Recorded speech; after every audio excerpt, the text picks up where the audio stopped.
Tidak seperti saya ya. Ya guys, benar. Saya ini pernah jadi muhibin. Dokternya luar biasa.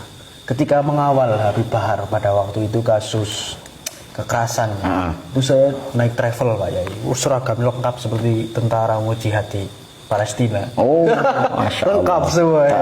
Virullah. Seperti itu. Begitu naik travel di perjalanan, sepanjang perjalanan dari Pemalang ke Nusa Kambangan, tempatnya Habib Bahar itu dibunyikan suatu video di dalam mobil itu ceramahnya Habib Rizik. Yang mana ceramah Habib Rizik dalam rangka membahas PKI. Itu kan doktrinnya sangat kuat kan. Oke. Dalam perjalanan kita, jadi kita tertancap bahwa kita ini akan membasmi PKI. Padahal tidak ada nyatanya. Betul. Siapa yang kita basmi? Itu hanya ceramah Habib Rizik yang diputar di dalam travel. Yang travel itu berarti semuanya anggota FPI semua? Anggota FPI yang mau berangkat ke Nusa Kambangan. Oke. Itu anggota FPI. Nah, di sepanjang perjalanannya itu membunyikan YouTube yang membahas tentang PKI. Jadi kon terdoktrin seolah-olah gimana ya cara gampangannya mendramatisir sesuatu. Itu mendramatisir, artinya seolah-olah Habib Bahar yang menjadi muridnya Habib Rizik ini sedang dipersekusi oleh pemerintah. Jadi kita harus melawan bahwa pemerintah itu PKI dan sebagainya. Itu doktrin tertancap sangat luar biasa. Seperti itu Pak Kiai. Ya gitulah ya, pengalaman dari mantan anggota FPI yang doktrinnya memang sangat-sangat luar biasa. Ya mungkin teman-teman kita para muhibin ini mungkin ya ada beberapa orang yang mungkin masih eksis di FPI walaupun sekarang FPI itu bukan apa sekarang ya. Sekarang bukan apa? Suatu. Katanya sekarang Front Persaudaraan Islam. Iya, kalau dulu kan Front Pembela Islam ya dibubarkan. Nah sekarang menjadi Front Persaudaraan Islam gitu kan. Ya. Tapi isinya sama aja sekarang. Sama aja. FPI dulu dengan FPI Reborn sekarang sama aja kan. Itu sedikit pengalaman yang membuat bingung gini Pak Yai. Gimana? Bahwa torikoh daripada klan Pak Alwi ini, Habib Rizik, Habib Bahar, bahkan sampai Habib Lutfi itu sama plek seperti Nahdlatul Ulama. Perbedaannya hanya dia itu amar ma'ruf nahi munkar, membubarkan para peminum-peminum membubarkan narkoba, kemaksiatan dan sebagainya. Tapi semua amal ya pada waktu itu sehingga saya kepincut itu kok sama seperti NU gitu loh. Itu sama pada waktu. Jadi saya tidak berpikir bahwa FPI ini berbeda dengan NU. Itu yang membuat saya tergelincir ke situ. Tertarik gitu ya. Ditambah lagi ada kiai-kiai yang mendukung daripada pergerakan FPI itu sendiri. Saya lupa itu kiai siapa itu. Jadi saya berpikiran positif kepada FPI. Dan juga ceramah Habib Rizik itu sangat meyakinkan loh Pak Kiai. Saya dengar itu. Saya kadang mendengar ceramah Habib Rizik pada waktu itu, termasuk Pilpres 2019. Itu sangat meyakinkan, bagaimana orasinya, bagaimana hipnotisnya di atas panggung itu sangat luar biasa.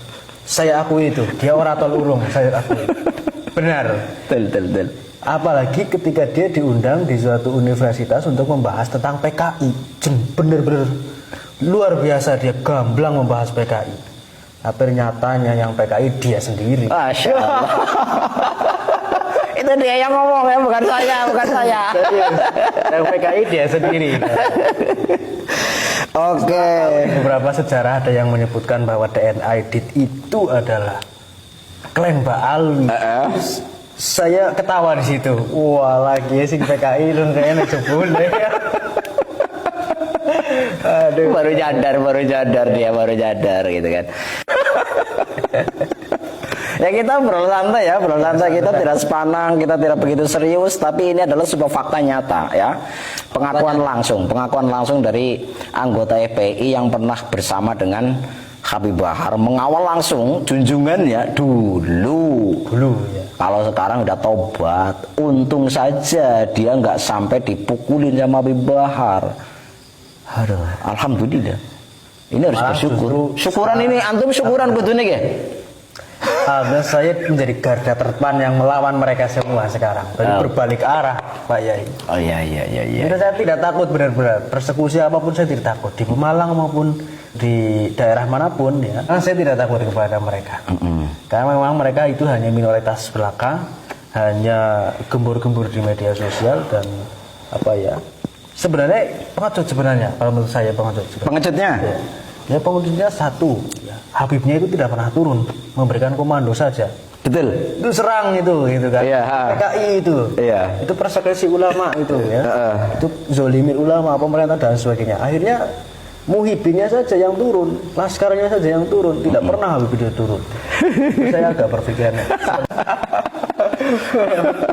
Korban Habib kayak yang katanya itu yang di KM 50. Oh iya, kayaknya kalau saya ikut menjadi bisa jadi korban itu. Ya sebenarnya gini loh Mas ya, seandainya teman-teman kita, saudara-saudara kita para muhibin yang saat ini masih begitu berat dengan para habaib, seandainya panjenengan mau berpikir dengan akal sehat, mencerna dengan akal sehat, seharusnya bisa sadar.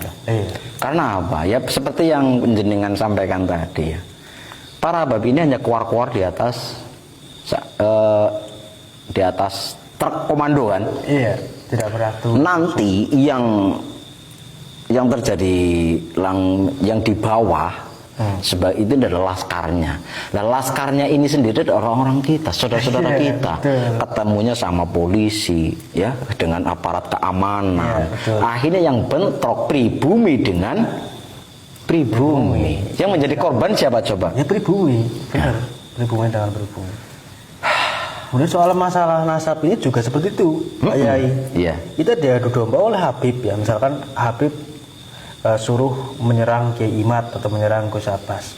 Ya yang turun langsung ya muhibinnya, nanti berlawan dengan kita yang pribumi. Itu liciknya di situ, benar-benar luar biasa. Ya mungkin hanya keluar-keluar memberikan doktrin kesesatan terhadap Kiai Imad, penyimpangan terhadap Gus Abbas. Dia tidak turun sendiri. Itu perlu dilabeli Al-Gedabrusi. Al-Gedabrusi. Iya, oke.